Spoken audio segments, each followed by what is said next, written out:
Alrighty, so today you are going to get my final meta update.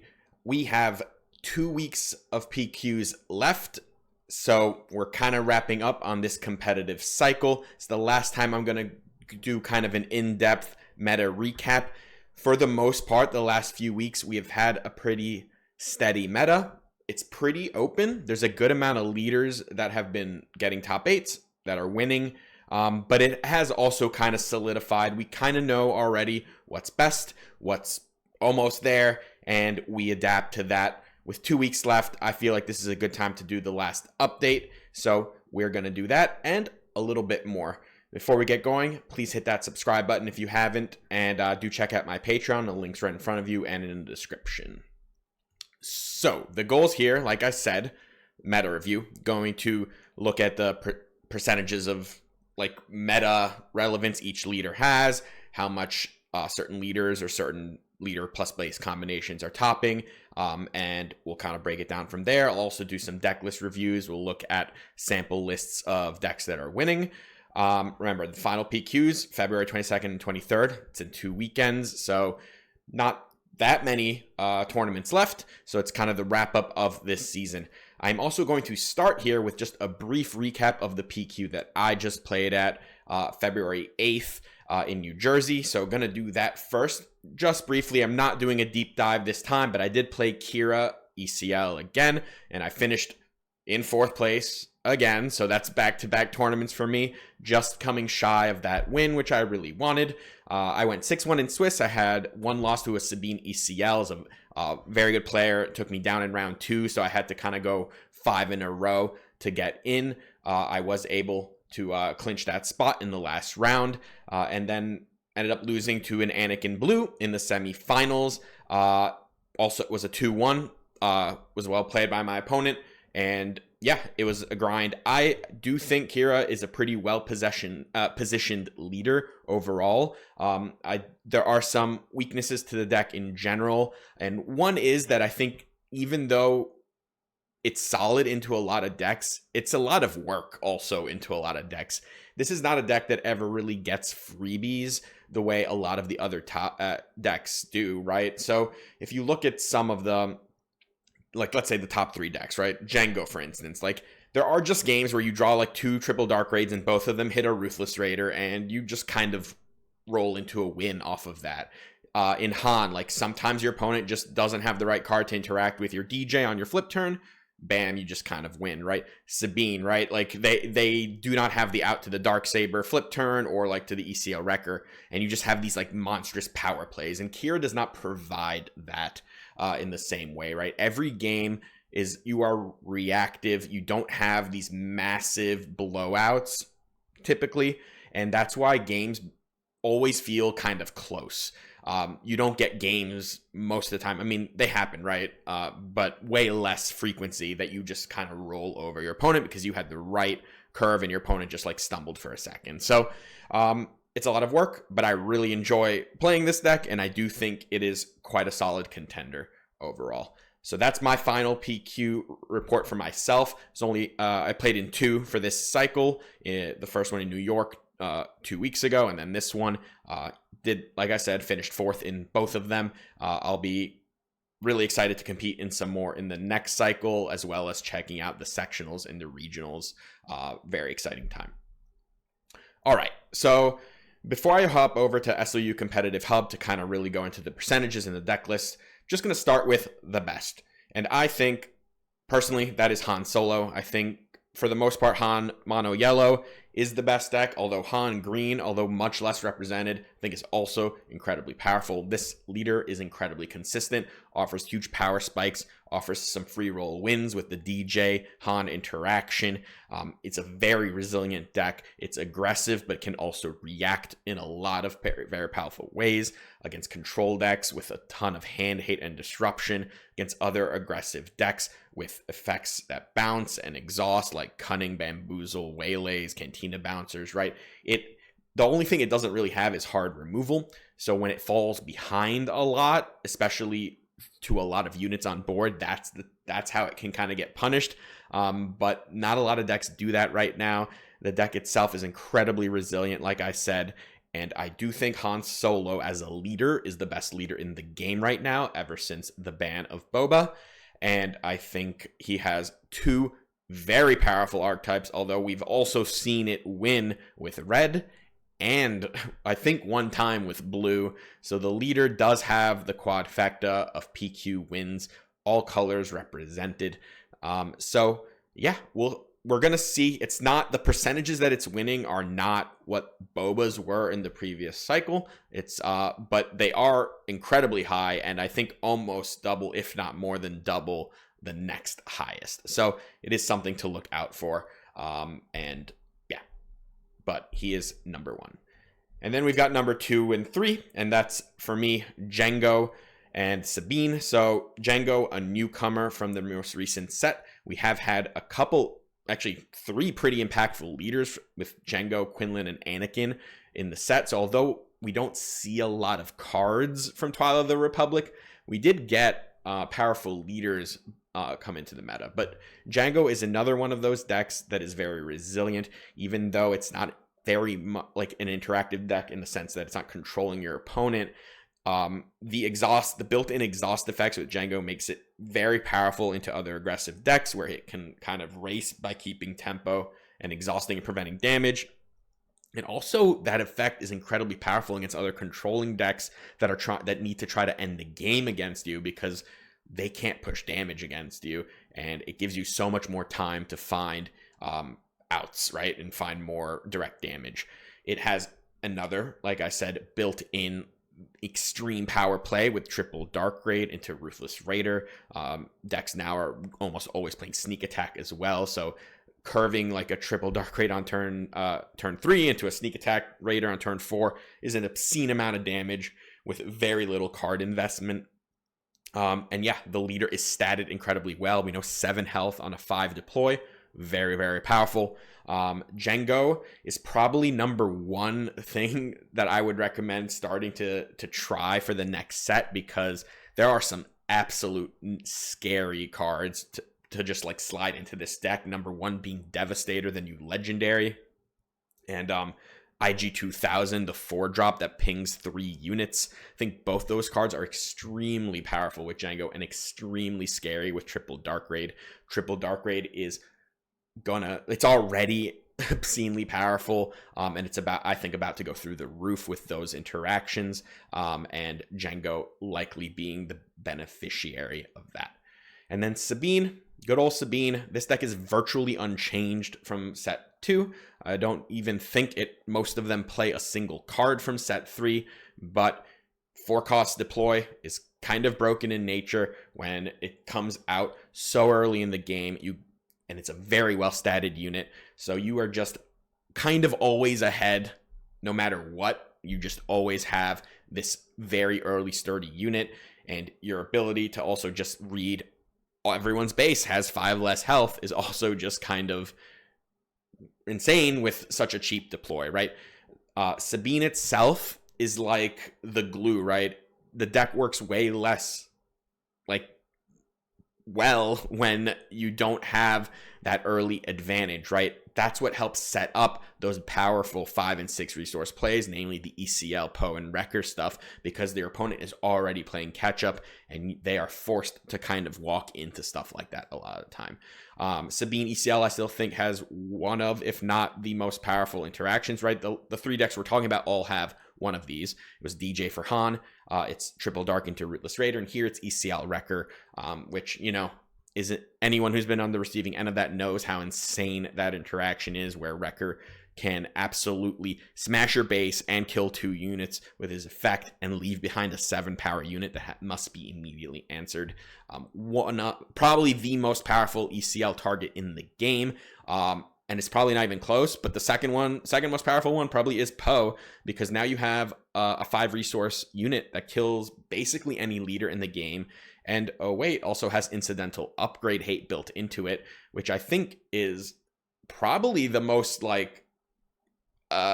difficult thing to manage when it comes to Sabine, because there are a lot of upgrade interactions that would actually be powerful into Sabine if it wasn't for Poe. Things like Traitorous, things like Entrench, Frozen and Carbonite. These are all cards that kind of seem to be potentially good into aggro decks, but the problem is the best aggro deck has built-in upgrade removal on a unit that one-shots every leader in the game on turn 4. So between Poe and Wrecker, you have absurd power plays, you have the Sabine into Darksaber power play, and you just have a very sturdy red aggro package because, you know, they have the best 2-drops in the game with Sabine and A-Wing, and just a very powerful early curve. So these are, in my opinion, the 3 top leaders right now, and we'll see what happens with them in the next set, but these are the first 3 I would look at if I'm trying to play in a PQ, or at very least I would want to prepare into them, because you're going to see a lot of these.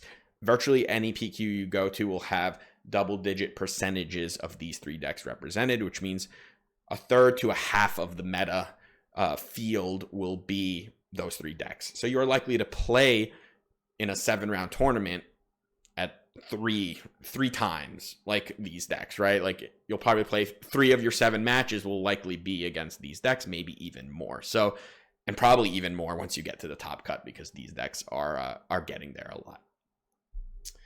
All right, so I'm going to hop over to SW Competitive Hub now, and we will look at the meta percentages and some deck lists. Alrighty, so I'm over on SWU Competitive Hub, and I'm going to do a meta deep dive now. I'm going to look at winners from PQs, I'm going to look at top 8 performances, and we will cover some deck lists as well. I want to note that I actually put up more value into looking at percentages when it comes to top 8s, as opposed to winning a full tournament. You know, it's very exciting to always like look at who won a tournament, but you actually get a lot of valuable data actually from checking conversion rates into top 8.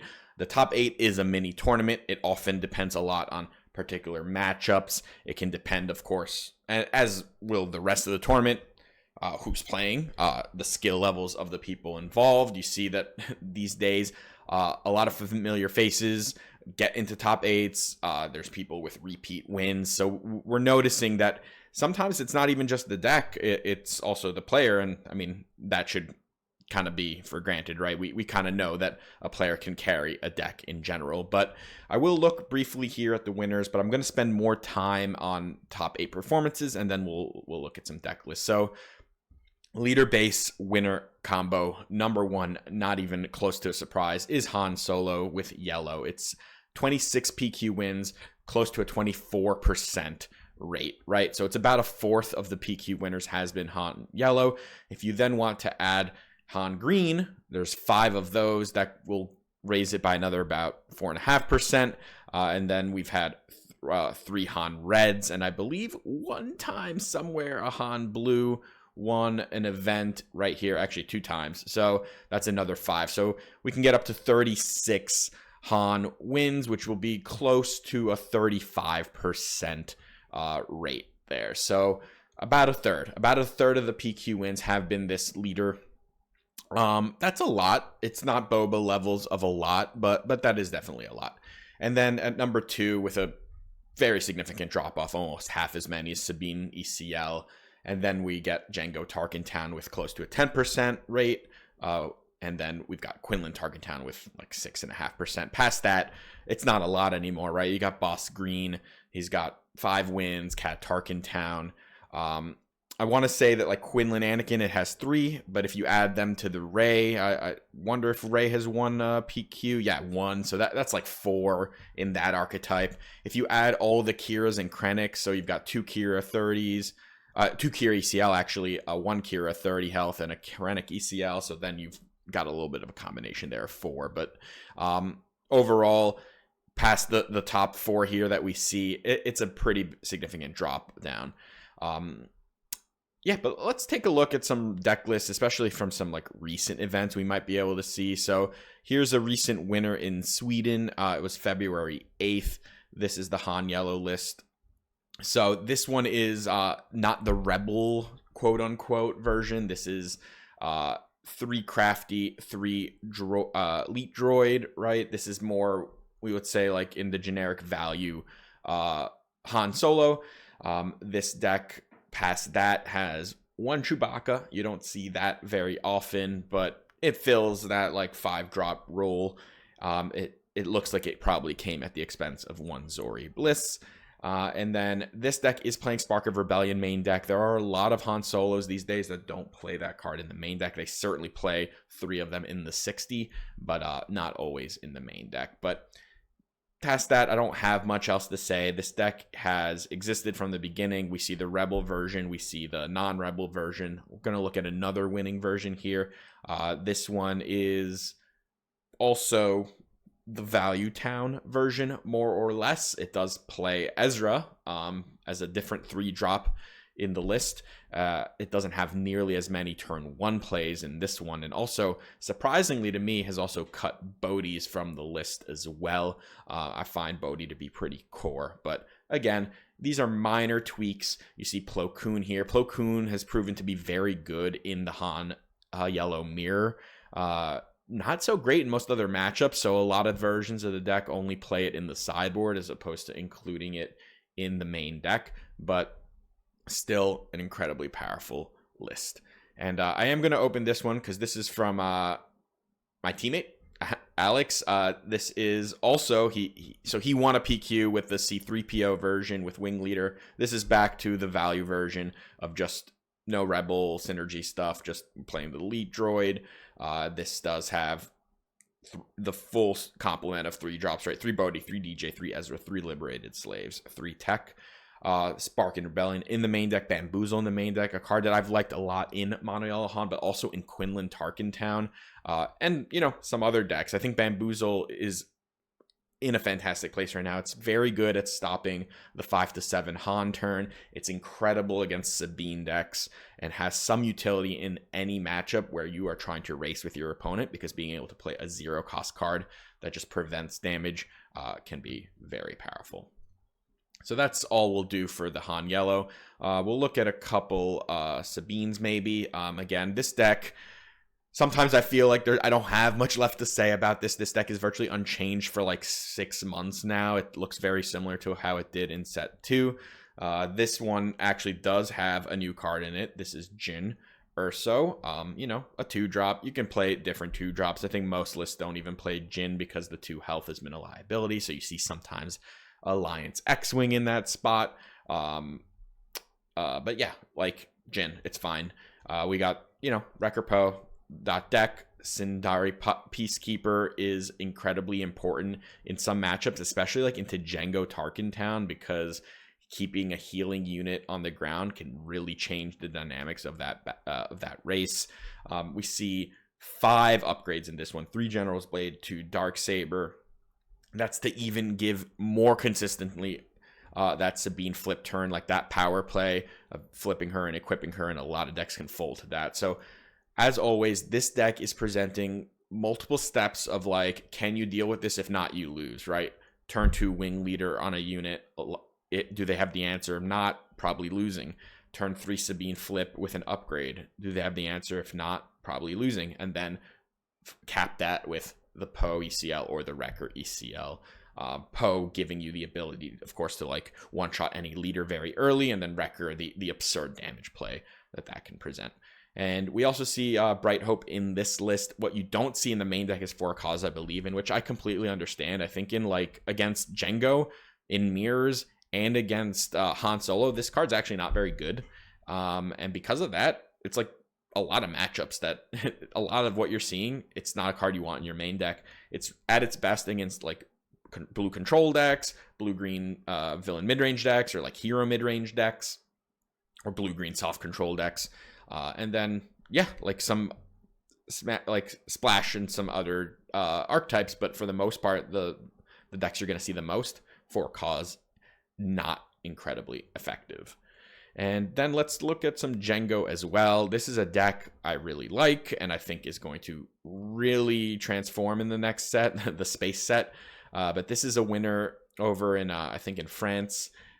We see a ton of 1-drops in this one, right? So we've gone kind of full circle. Like the initial Django list had a lot of 1-drops with like Death Star Stormtrooper and Greedo and ISB. Then it was kind of trimmed back because they weren't being as effective. And now, once again, we are back. And this one is even more than the original versions. We've got Criminal Muscle in this deck. You've got Reckless Gunslinger in this deck. So a ton of ones. This deck is going to play 2 units on turn 1 a lot of the time, which can present a lot of problems to a lot of different decks.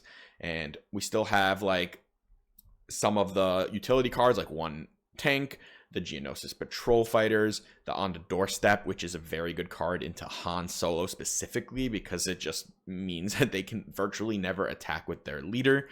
And yeah, this is still a the triple Dark Raid Ruthless Raider power play, and Armed to the Teeth as kind of a utility upgrade. You see Hot Chop Blaster sometimes in this slot as well. Armed to the Teeth has more upside, but of course more of a downside as well, as it doesn't give you immediate damage. We'll look at maybe for now we'll keep it at that. So we'll look at some more lists in a moment, but I do want to go into the top 8s, and this is to me much more relevant than the winning. And here we see Mono Yellow Han is still number 1, but it's only at 16%, 134 top 8s, very close to the Sabine top 8s. And what this suggests to me is that it's just a better top 8 deck than Sabine. Essentially, Sabine is very good at like cleaning up in Swiss when maybe you're facing in earlier rounds less seasoned opponents or less tuned decks. But once it gets into that like tournament mode, it converts at a much lower rate than Han. And that is basically what is happening here. Its conversion rate from top 8 into winning is virtually unchanged, while Han, once it gets into top 8, its conversion rate to winning goes up substantially. Django basically converts at the same way to top 8 at the same rate that it's winning. So again, kind of unchanged. And then we can start looking at some of the other stuff. So Quinlan still stays in that 4th spot. So that kind of hold true. And we'll definitely take a look at a Quinlan deck list. We have a giant drop off after that into Cad Bane. Cad Bane's only 38. It's a 4.5% top 8 percentage. I think the issue with Cad Bane primarily is how bad the Django Tarkin Town matchup is. I also just don't think it has that great of a Mono Yellow Han matchup once the Mono Yellow Han kind of identifies its role. And its role in that matchup is to basically not let the board, like Cad stick units, whether it's with trades or with balance effects. They can keep the board fairly clean to make the DJ turn incredibly consistent. Outside of like a Zuckuss ambush and No Good to Me Dead, and Zuckuss of course can only ambush if you have a 4-LOM in play, they have very little ways of interacting with the Han flip turn, making that 5 to 7 very consistent against them as long as you've been able to clear the board. So Cad Bane, outside of these 4, it is the top one presented, although if you start combining some archetypes, which I personally would, like the Krennic Kira here, like those all together go up to 43. I would definitely consider them one archetype and put them above this Cad. If you include Bossk Blue, but then also Iden Blue, that goes up a slot as well. If you include Anakin Blue and Rey Red, let me see if I find that. Yep, Rey Red right here, 15. That also goes up to 47 appearances, which would knock it over Cad Red. So I think because other leaders or other archetypes are kind of split into a few, you're seeing Cad a bit higher than where I actually think he is in terms of archetype representation. Of course, you can also start adding like the Palpatines as well. They probably still stay lower, like Yellow Palp here and is 22 appearances, and Palp Blue here is 7, so that's 29. That's still that I would put below the Cad in terms of like what you should expect in a meta. Boss Green, interestingly enough, is kind of its own shell, and it's very close to Cad Bane, although I think Boss Blue has been on the rise recently, where Cad Bane probably started a bit stronger and has been on a bit of a decline. But yeah, let's take a look at a Cad Bane deck. See what we can see. Here's the most recent winner was a January 25th, so it's actually been a little while. But you know, the Underworld package, Bazine in the main deck, is fantastic. It's one of its best turn 1 plays in a lot of cases, especially when their opponent isn't letting them just play a unit first and then ping something down. We see some, like, of course, the full trick package with Jabba. Here we've got a few utility cards like 1 Relentless Pursuit and 1 Cunning. But overall, these decks haven't been able to change very much because they rely so much on the Underworld slash trick package, and that eats up like 40 of the slots in the deck, so you don't, even more sometimes, so you don't have that much space. The deck does struggle mightily against Lurking TIE Phantom, but, you know, it can also play Lurking TIE Phantom against other control decks. And yeah, just like Ambush +1 is pretty effective. Toro is not a card you see in most Cad Banes. It is not an Underworld unit. It's not something I personally would play in a Cad Bane deck because of that. It's just, I think his ability going off every turn feels incredibly important to me. But you do have a way to buff a Toro here with Hot Shot Blaster, and there are some bounty hunters that curve with Toro, like Forlom and Bossk and Zuckuss. So there are some times where you can get that trigger. All right, so done with the CAD. Let's look at that Quinlan. So Quinlan's been a pretty consistent deck in terms of representation kind of throughout the season. It is a powerful strategy. It doesn't get like free wins the way that a lot of the other top decks do, but it proves to have both a very aggressive consistency while also having the hand disruption that rivals the mono yellow Han deck, and in some ways is better because the red disruption shell includes Force Throw, which is probably the most powerful card in the deck. So what are we seeing in this one? Well, we see this Columbus PQ winner included Greedo, so gave it a 1-drop. One thing this deck lacks a lot of time is a way to ping other 1-drop units, which is why like a Django Target Town turn 1 play that includes 2 1-drops can be problematic sometimes for Quinlan. Having a couple Greedos does give it a chance. I've seen some other options there as well. You see Leet Droid, which I think is core. I often have liked playing Crafty Smuggler in addition to Leet Droid in this deck, just having a bunch of 2/2 shielded units, which insulates it in the mirror matches, helps against Cad Bane decks, helps against Django decks that are trying to ping your units. You see 1 Ahsoka, not entirely sure why, because I think this card is not very good. I would certainly be playing the 3rd Cassian, but I will say Ahsoka does have the Force trait, does make that Force Throw a little more reliable early in the game. And Grogu has been another card. It's absent here that sometimes shows up in Quinlan decks, getting access to that Force Throw even earlier in the game. Past that, you see a full hand disruption package of like Spark of Rebellion, Force Throw, Kira, and K2. So you see a lot of ways to nuke your opponent's hand. And when you start stacking these cards up together and get your opponent into a position where they have like 1 or 2 cards, that discard just like really compounds. And then the Force Throw goes through the roof when it's hitting your opponent's last card in their hand. Next set, we are going to see a new Ahsoka, a 4-cost Ahsoka, that makes your opponent discard a card immediately. And I think that, in addition to being a force unit for the Quinlan deck with Force Throw, I think it's going to be a pretty big power boost to this archetype. But yeah, this deck is strong. I really like this deck. It closes out games surprisingly quickly. It has like the red, yellow, space fleet package. You know, Cassian is an aggressive card. Sabine ran one of the best 2-drops in the game. Plo Koon, if it can come in and then you can stay on board with initiative, you can get a 6 damage to base really quickly. And Quinlan, 3/7 stat line, same as Django, is a very, very sturdy leader. So this one, I think what separates it from the other 3 decks has been the fact that it does not get like free win equity the way those other decks do. All right, let's take a look at a little more. So I mentioned like the villain blue-green package of decks is probably like the next represented archetype if you kind of just combine them all. These are good decks. We'll look at Kira ACL, you know, personal deck that I ran at back-to-back PQs. I finished 4th in both of them, but we can take a look at some. We don't have the ECL winning deck list posted on this site, unfortunately, but if you're interested, you can check out a video that I did about Kira ECL recently with Andrew. He won with a Kira ECL, and of course that list is also on my Patreon. It's been recently not many changes to it because I have felt like it is kind of reached where I am comfortable with it. I would only make very minor tweaks at this point if I saw some meta shift. So if you're interested in like kind of seeing the history of that deck list, though, there's like over 40 versions of it. You can definitely check that out on the Patreon.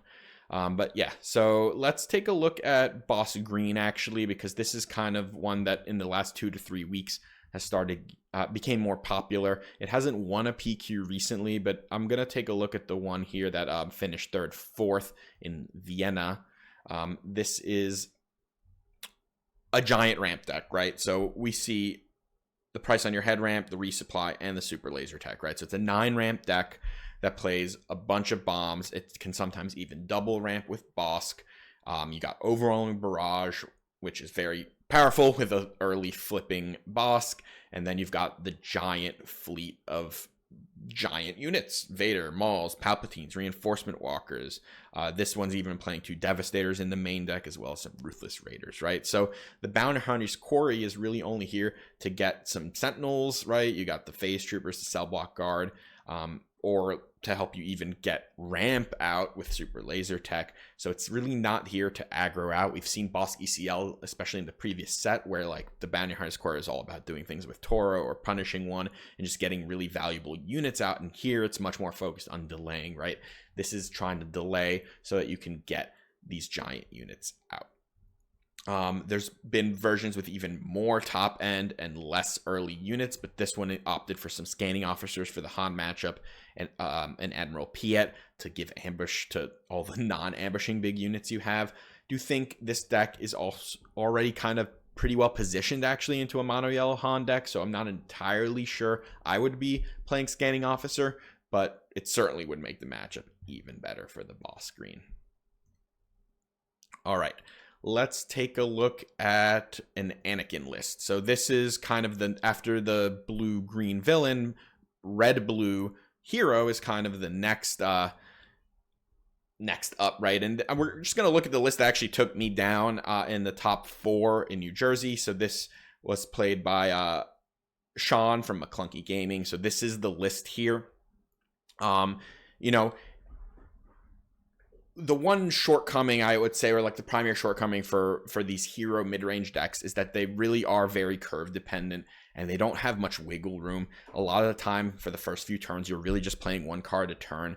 And sometimes if you stumble, if your opponent has like a strong opener into that like straight curve out, you can really fall behind. But Anakin is a very interesting leader because you're kind of playing a control shell, but then all of a sudden you can just kind of like 2-shot your opponent with this leader.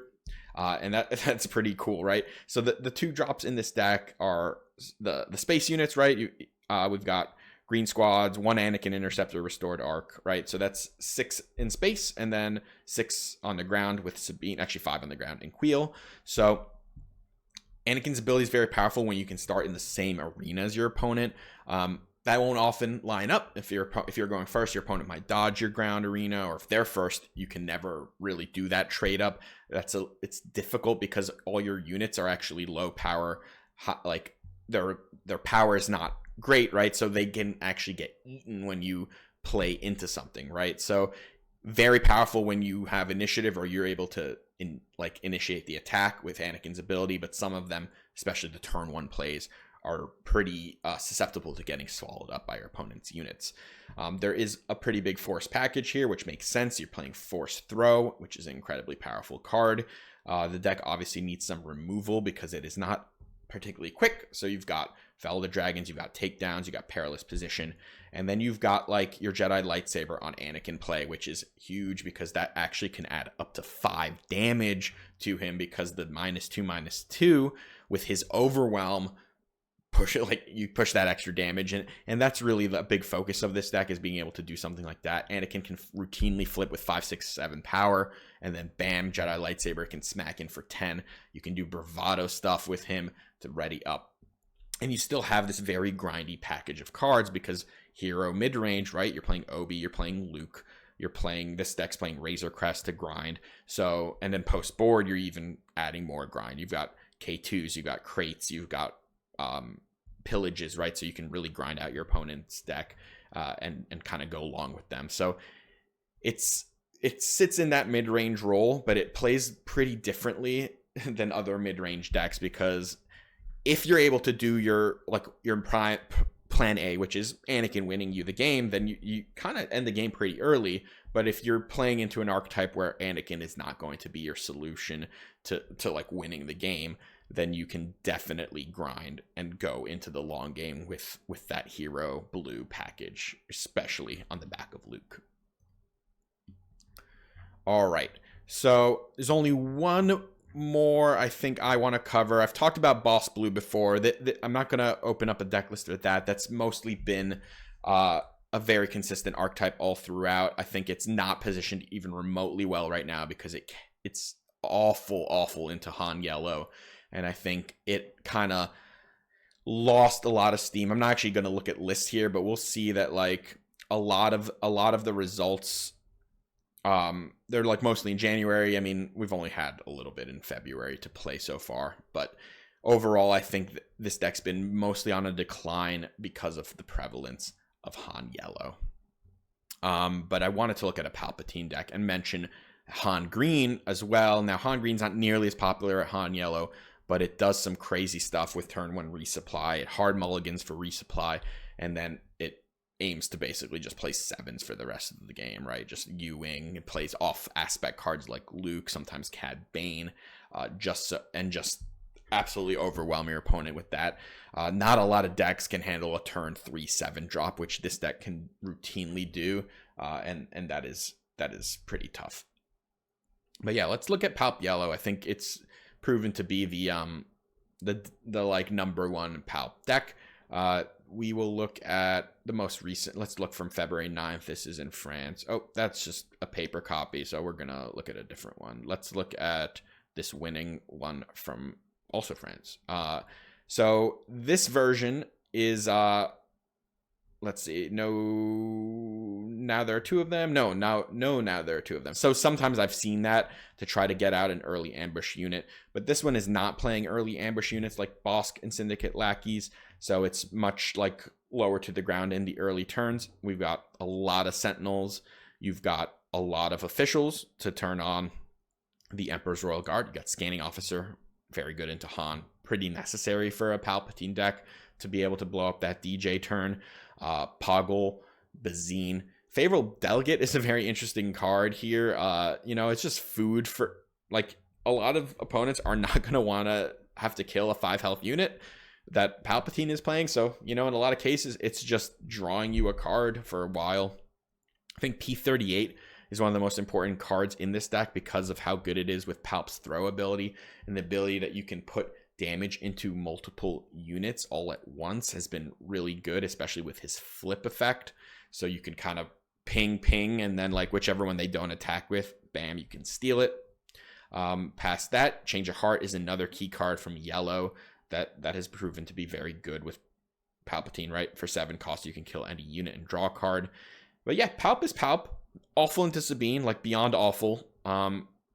This version has been decent into Han Yellow, can steal games from Django, and then will do pretty well into like all the mid-range decks, and that's where you want to live. You want to really beat up on mid-range, and Palp is kind of the king at doing that, and excited to see where we go forward with Palp, if we're ever going to be able to find a Palp list that can beat up on aggro decks. And maybe with the new bases, like the 35 health blue base, that makes you draw 1 less card in the next set at the start of the game. Of all the decks, Palp is probably the one that can deal with drawing 1 less card because he's got that built-in draw engine. But yeah, this is the end of my recap here. Hope you enjoyed this. This meta hasn't changed very much recently. Like, in all honesty, the last few weeks I've been looking, this is held pretty consistent, like what's winning, what's topping. And it's nice to see that it's pretty deep, right? There's a lot of playable archetypes. Of course, we have some, like especially Han, that have been performing at a very high clip, but not to the point of like Boba level. So we'll see what kind of goes with what happens with the release of the next set. But I'm very excited for that because the power level in set 4 looks much higher to me than what we've had, especially in set 3, where we don't have very many cards that have made a competitive splash. But yeah, let me know what you think of the meta. Happy to hear it. And until next time, take care.